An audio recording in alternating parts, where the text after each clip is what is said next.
Bring out the both side screws, the legs,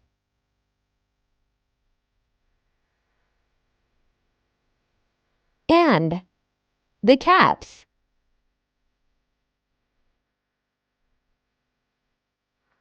Screw with one side of the screws into the leg. With the other end of the screws on the leg, screw it into the threaded hole. Do the same on the other 3 legs.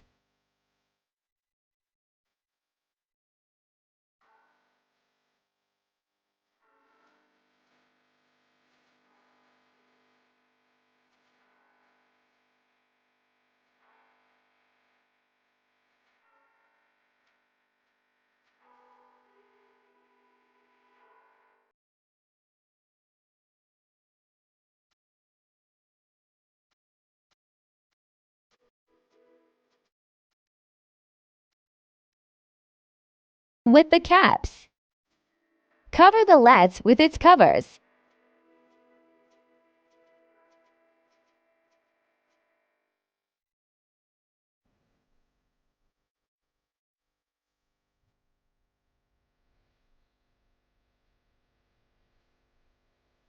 Please subscribe to my YouTube channel and turn on the notification bell so when I upload a video you will be notified. Thanks.